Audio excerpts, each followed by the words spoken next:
Habiba, Elles merci. sont trop belles, les lentilles. T'as vu, c'est des Majdaya, ma chérie. Franchement, incroyable. Et Wallah. elles sont extrêmement confortables. Elles sont trop belles. Mais tu Ouais. les sens pas et tout? rien ياك شفتي بالقبيله الحساسيه ستابل دخلت لي معاه ترمتي rien والو ها Non, Allez. là, j'ai merci Habiba, merci. Et bon, tu veux faire un débrief d'abord ou... Alors, le tu débrief, veux- elle est mariée avec un Algérien, il est aisé, ils vivent à Dubaï, sa belle-sœur, c'est une sorcière, premier embrouille, elle a déchiré le passeport de son frère parce que elle a appris que son frère, il voulait, c'est-à-dire offrir un appartement à sa belle-sœur. Ensuite, cette dernière, la fille au téléphone, elle est tombée enceinte de lui. Il faut savoir que lui, il a déjà un enfant. Ensuite, il avait acheté une Rolex à cette nana-là. Et pour la détaxe, elle avait mis le nom de... C'est sa belle-sœur qui avait mis son nom à elle sur la facture. Exact. Et ils sont partis au Maroc en vacances. La belle-sœur a porté plainte contre elle au Maroc en disant qu'elle avait volé la montre. Voilà. Et tout en étant enceinte, hein, elle est enceinte. Elle s'est retrouvée en GAV enceinte à cause de la belle-sœur. À Marrakech. À Marrakech. Dis-nous tout, ma chérie. Qu'est-ce qui se passe maintenant? Bah, du coup, moi, je suis rentrée en France. Je les ai laissés... eux, ils étaient encore au Maroc. Ouais. Je suis rentrée en France quand je suis sortie de garde à vue le lendemain. J'ai pris mon billet d'avion. Je suis rentrée en France. Je suis rentrée chez mes parents dans le sud. Ouais. Et du coup, pareil, j'ai tout raconté à ma mère. Mes frères, ils ont appelé mon mari, etc. pour lui dire qu'en gros, c'était plus possible. Ça, c'était vraiment pas acceptable et tout. Et bref, lui, entre-temps, il est rentré. On a aussi un appartement à Paris. Donc, on a un pied à terre à Paris et à Dubaï, du coup. Donc, on est rentré à Paris. Moi, j'ai récupéré son fils parce que quand on était au Maroc, son fils, il est resté avec mes parents à moi. Ok. Donc, j'ai récupéré son fils. On est remonté à Paris. Donc, là, je suis à Paris. Et je suis dans mon 8e mois de grossesse. Ok. Et tu vois, quand je suis rentrée, avant-hier. Je suis rentrée avant-hier et tout, je défais les valises et tout. Et tu sais, subhanallah, on dit que, tu sais, une femme, quand elle va accoucher, je sais pas comment t'expliquer, elle a le ménage. Ok. C'est-à-dire, je suis rentrée chez moi, j'ai retourné ma baraque et tout. Et mon mari, entre-temps, il était rentré. Donc, il est rentré et tout, il est venu me chercher à la gare avec son fils. Salam, on ne s'est pas trop parlé. Tu vois, moi, j'avais pas trop envie de parler avec lui après ce qui s'était passé. J'ai appris que au Maroc, sa sœur, elle a retiré sa plainte. Ok. Moi, j'ai pas retiré la mienne et je compte absolument pas la retirer parce que ce qu'elle m'a fait, je l'accepte toujours pas. Je l'ai en travers de la gorge. J'étais à 7 mois de grossesse, j'ai fait une garde à vue alors que Modloma, clairement, j'ai rien fait, j'ai jamais rien demandé. Tout ça par haine envers moi alors que j'ai jamais rien fait. Et donc voilà, elle a retiré sa plainte. Et en gros, il me dit, ouais, c'est bon, elle a retiré sa plainte et tout. Est-ce que tu retires la tienne? Puis j'ai regardé, je lui ai dit, mais tu te fous de ma gueule, là, ou quoi? Je dis, ben voilà, je l'enlève pas. Je lui dis, je l'enlève pas et je vais tout faire pour qu'elle paye pour ce qu'elle a fait. Même si je sais que, voilà, comme elle avait dit, ta mère, Laïd Karab el c'est une Algérienne sur un sol marocain, ils vont jamais rien lui faire. Ce sera toujours nous qui prendrons, même si, tu vois, on n'a rien fait. Et bref, donc je suis rentrée et tout. Là, lui, il est sorti, c'était quand avant-hier. Il est sorti, il est parti voir des copains à lui et tout. Bref, je rentre, je défais les valises parce que lui, bien évidemment, il n'a pas défait la sienne. Je défais les valises et tout. Et j'enlève, tu sais, les rideaux. J'ai envie de faire le ménage, j'enlève les rideaux et tout. À un moment donné, tu sais, je soulève la tringle du rideau. Je soulève la tringle du rideau comme ça. Et j'entends un truc qui tombe qui était dans la tringle du rideau. Dans le tuyau, t'as la tringle. Ok. Et il y avait son fils avec moi. Il me dit, oh, tata, t'as fait tomber un truc. Il me le tend, j'étais sur le tabouret, donc debout sur le tabouret et tout, il me le tend, je prends. C'est un petit sac plastique et tout, c'est quoi ça encore? Moi, je pensais que, je sais pas, c'était de l'argent ou bref. J'ouvre et tout comme ça. Et là, je descends du tabouret, je m'assois sur le canapé. Je prends le flash de mon téléphone parce que je crois que j'étais dans les vapes et tout. J'ouvre et je vois un kebab. Donc des trucs, bref, moi je comprends pas et tout, des trucs quadrillés, des bordels, J'appelle ma mère en FaceTime. Je lui dis, oh maman, je suis en train de faire le ménage et tout. J'ai enlevé la tringle du rideau. Wallah, véridique tout ce que je te raconte. J'enlève la tringle du rideau et tout. Et un truc qui est tombé, je dis, ah, le petit, il est avec moi. Donc voilà ce qui s'est passé. Et je lui montre. Et ma mère, elle commence à être pas bien. Elle me dit, depuis là, je Benti et tout. Elle m'a dit, tu sais, c'est quoi? Elle m'a dit, là, il ça et tout. Elle m'a dit, il est où ton mari et tout. Je dis, je sais pas, il est dehors et tout. On m'a dit, appelle-le, dis-lui qu'il vienne de suite. Donc lui, je l'appelle et quand je l'ai appelé, et je me souviens très bien qu'avant qu'on parte à Marrakech, j'ai fait le gros ménage chez moi, les rideaux, pareil, je les avais lavés et tout, il n'y avait rien. Donc je l'appelle, je lui dis, est-ce que l'autre, elle est venue à la maison quand je n'étais pas là? Il me dit non. Je lui dis, je repose la question, je dis, est-ce que l'autre, elle est venue à la maison pendant que j'étais dans le sud chez mes parents? Il me dit non. Je lui dis, écoute, je rigole pas, est-ce que l'autre, elle est venue à la maison pendant que j'étais chez mes parents? Il me dit oui. Je lui dis, elle est venue faire quoi chez moi? Je lui dis, il y a quoi que tu comprends pas? En fait, je crois que je me suis mariée avec un bello et je suis pas au courant. Ouais. Je crois que, en fait, tu sais, depuis le début, on dit, vas-y, Mskin, c'est sa sœur, mais là, ça y est, je suis désolée, j'arrive plus, c'est lui aussi le problème, tu vois. Et il me dit, oui, elle est venue. Je dis, mais elle est venue faire quoi? Il me dit, ben, quand on est arrivé tard et tout, j'avais la flemme de la déposer, elle a dormi ici. Je lui dis, donc, de un, tu l'as fait rentrer chez moi, de deux, tu me le dis pas. Et il me dit, ouais, mais comment tu le sais? Je lui dis, ben, rentre à la maison, je vais te montrer comment je le sais. Il rentre à la maison, je lui montre ça. Je lui dis, écoute, moi, ça y est, c'est terminé. On devait rentrer à Dubaï parce que je voulais accoucher à Dubaï pour que mon enfant, plus tard, il ait plus de facilité à obtenir la nationalité et tout parce que c'est une galère. Je lui dis, écoute, moi, ça y est, c'est terminé. Je reste en France, je retourne chez mes parents. Je vais accoucher ici. Mon enfant, je vais l'éduquer ici. Je vais vivre ici. Toi, tu fais ta vie, tu fais ce que tu veux. Dès que j'accouche, ça y est, moi, je demande le divorce. Il me dit, quoi, mais t'es sérieuse et tout, nanani, nanana. Et en fait, ça y est, je crois que je ne l'aime plus. Je crois que je ne l'aime plus. C'est-à-dire qu'il s'est passé tellement de trucs, même si lui... Il t'a dégoûté? Ouais, wallah, il m'a dégoûté. Ça y est, je lui trouve que des défauts. Tout le monde me dit, allez, chétan, c'est l'ouham et tout. Non, c'est pas ouais, l'ouham. je pense aussi, ça peut être aussi... Ouais, mais je sais, mais Rani Baqli, quand même. Tu vois, là, je regarde même pas... Là, c'est les faits. C'est déjà tout ce qu'elle m'a fait. Et toi, tu continues à lui donner l'occasion d'encore m'atteindre et tout. Je lui dis, oh, c'est pas que mon enfant à moi. C'est ton enfant à toi que je porte. On est d'accord? Ah ouais. Tu vois? Là, c'est plus... Et tout le monde me dit, Sabri, je me et tout. T'es encore jeune, t'es si... Et ça, mais ça y est, c'est plus possible. Là, on a atteint un stade. Ça y est, j'arrive plus. Il m'a dégoûté. Je n'ai plus confiance en lui. J'arrive plus. Là, je n'arrive plus. Il dort à côté de moi, je me lève. Ça y est, j'arrive plus. Donc, je lui ai dit, pourquoi on va continuer alors que ça y est.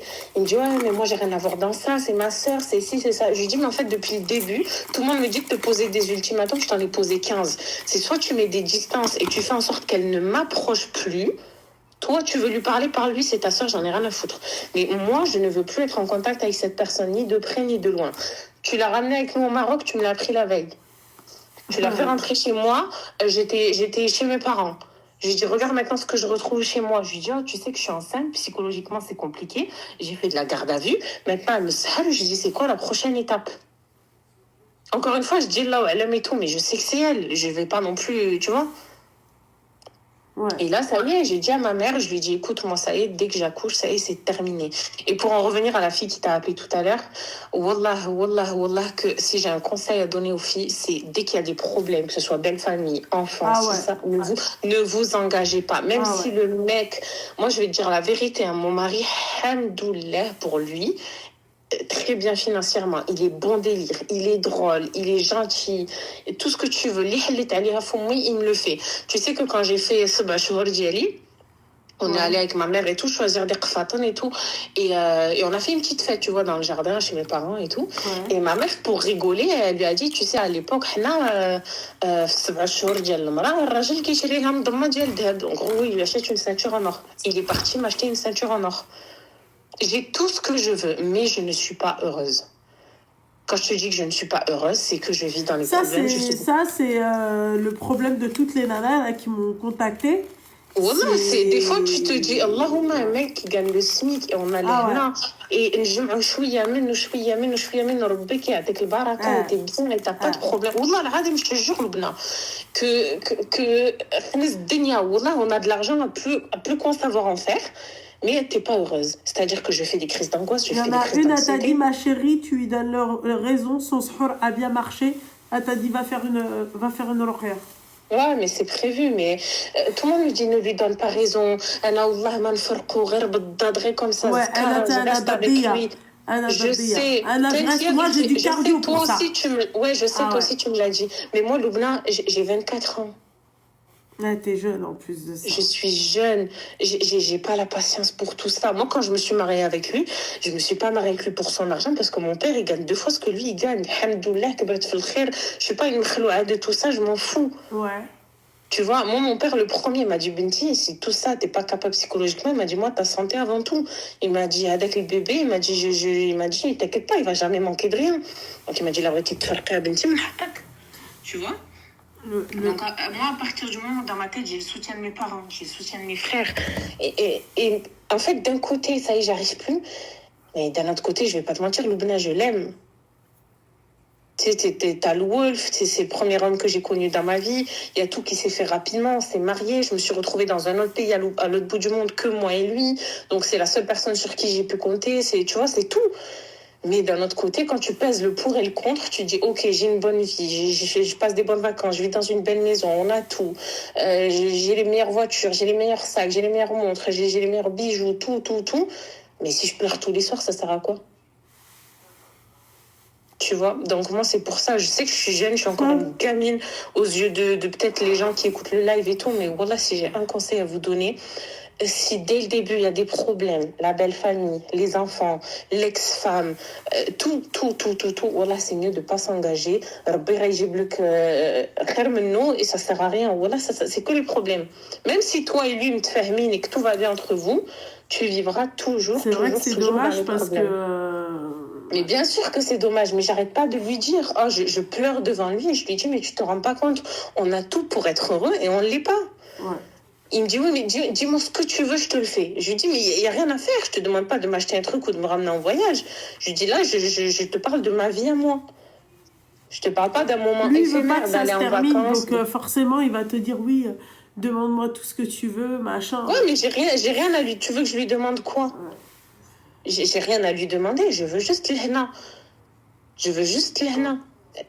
Ma mère, elle lui a dit, prends-la en vacances, peut-être. Il m'a dit, mais si elle veut, je lui achète. Il m'a dit, je lui fais tout. Je lui ai dit, je ne veux rien, je veux juste l'hna. Je lui ai dit, certes, on va aller en vacances, on va se retrouver que nous deux, ça va aller mieux, tu vas me dire des belles paroles, et nanani. Mais moi, je veux pas un moment éphémère. Moi, je te parle sur la durée. Je vais avoir un enfant, je suis sur le point d'accoucher. Je veux pas, moi, vivre dans la peur, tu vois ce que je veux dire? Je lui dis, cette personne, je ne veux plus l'approcher. Je ne veux plus l'approcher. Et subhanallah, je lui ai dit, c'est une dinguerie quand même de regarder son mari droit dans les yeux et de lui dire, je crois que je t'aime plus. Même pour lui, tu vois, psychologiquement, ça doit pas être facile. Et tu veux que je fasse quoi? Je vais pas lui mentir, je vais pas faire semblant, je veux pas rester, moi, sous prétexte que mon enfant, il aura une bonne vie. Moi, je me dis, si t'es plus heureuse et que t'es plus amoureuse, à quoi bon rester s'il n'y a plus aucune attirance? S'il y a de l'attirance, c'est mon mari, je l'aimerais toute ma vie, c'est le premier homme. Ou la baisse. Voilà. Ou la baisse, parce que quand tu pèses le pour et le contre, il y a plus de contre que de pour. Je t'ai dit, Wallah, Allahumma al-hana. Je me dis, Wallah, j'aurais préféré un mec. Parce que tout ça, pourquoi? Parce qu'il me met bien. T'as bien vu, je t'avais envoyé des messages. Elle me disait, oui, il te traite comme ta poupée. Moi, quand même, je t'aurais conseillé d'attendre l'accouchement pour prendre une décision. Oui, non, ça c'est clair. Je sais que j'attendrai l'accouchement quoi qu'il arrive. Ouais. Mais voilà, c'est trop. En fait, j'ai l'impression que dès que je me remets psychologiquement... En fait, je pense que voilà, les gens, ils se rendent pas compte à quel point c'est dur psychologiquement. Il se passe trop de trucs. Dès que je me remets d'un truc, bam, il se passe un autre truc. Dès que je me remets de ce truc, il se passe un autre truc. Ah, c'est trop, je suis fatiguée. Mais quand je te dis je suis fatiguée, je suis fatiguée. Et lui, j'ai l'impression, tu vois, au début, on me disait, oui, non, mais c'est ça sort le problème, et tout. Mais en fait, petit à petit, tu vois, il est de plus en plus gentil avec elle. Comment on appelle ça? Putain, j'allais te dire un truc et j'ai complètement zappé. Il est de plus en plus indulgent avec elle, il est de plus en plus doux avec elle, En fait, je comprends pas. Wallah, je comprends pas. Donc son sahar, il a bien marché. Ben écoute, c'est qu'est-ce que tu veux que je te dise? Voilà, tout simplement. Son sahar, il a bien marché. Voilà, je le reconnais pas. On dirait Haiti, j'allais dire ton prénom. On dirait t'as enlevé mon mari et t'en as posé un autre. Voilà. Je lui dis, il est où le mari qui prend ma défense, qui me soutient, Je lui dis, je te reconnais pas. Il me regarde, il me dit, ouais, mais tu veux que je fasse quoi? Comment ça, tu veux que je fasse quoi? Ah, j'ai envie de le secouer. Wallah, des fois, je comprends pas. Donc, ça y est, moi, je lui ai dit... Wallah, t'es en train de tout Ma perdre. chérie, regarde, tu sais ce que tu fais. Là, c'est bon, là, tu vas presque accoucher, Inch'Allah. D'accord? Accouche, attends un peu, analyse, et ensuite prends ta décision.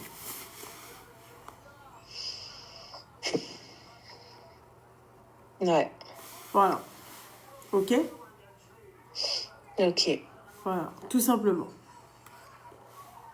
Non, mais elle, والله كان تدعي فيها ليل ونهار الله ياخد فيها الحق. Je te jure, Voilà, j'ai t'as tout حسبي compris. الله. Non, mais Voilà. والله, c'est ce que je dis, حسبي الله ونعم الوكيل. Ouais. والله, j'ai jamais rien fait, jamais une parole plus haute que l'autre, jamais. Ouais. Je suis toujours restée à ma place. Au début, c'était quoi? C'était ouais, Barhoucha, nanani, nanana. J'ai jamais rien dit. Ah, la marocaine, ah, si, ça, j'ai jamais rien dit. Oh, depuis le début, depuis le jour où on s'est mariés, je me prends des remarques, des trucs, ça y est, à un moment donné, ça y est. Ouais. Voilà. Et c'est ce que je lui ai dit à mon mari. Je lui ai dit, t'as plus à perdre que moi. C'est toi qui as déjà un échec à ton actif. Tu vois? Je Je lui ai vois dit, pas le truc comme ça. t'as déjà un divorce, Je lui ai dit, c'est quoi? Tu vas faire un enfant par femme? Ma chérie, lui, il voit pas le truc comme ça. Lui, il voit pas du tout le truc comme ça, ma chérie. Lui, il se dit quoi? Il se dit, j'ai l'habitude de lui acheter des cadeaux, elle est contente, machin, elle va fermer sa gueule. Voilà. Mais ça suffit plus. Oh là, ça suffit plus. Ça m'atteint même plus. Je te dis la vérité. Et ben voilà. Moi, le conseil que je te donne, ma chérie, attends quand même tes 9 mois. Et ensuite, voilà, attends de passer ton accouchement et ensuite... Oui, non, mais ça c'est sûr. De toute façon, moi, quand j'ai appelé ma mère, que je pleurais et tout, elle m'a dit, Binti, de toute façon, tu peux rien faire tant que t'as pas accouché. Elle m'a dit, haram alik. Je lui ai dit, il n'y a pas de souci, je vais attendre d'accoucher. Ça, après, ça y est. Et voilà, quand même, il est plus investi dans ma grossesse. Je sais pas, voilà, on dirait, il s'en fout. Je t'ai dit, subhanallah, haiti wahed ou hattiti wahed. Eh ben, tu le quittes après la grossesse, c'est tout. Après l'accouchement, tu vois, عينك ميزانك. Après, tu le chopes, tu dis, écoute, c'est tout. Ouais, ça y est, je vais pas me rendre malade. Hein. J'allais se refoutre, je suis jeune, ça y est. Eh ben, écoute, merci beaucoup, ma chérie. Je t'en prie, ma chérie, force à toi. En tout cas, toi, je te souhaite l'ehna. C'est le plus important, c'est la meilleure chose qu'on peut souhaiter, l'ehna. Amina,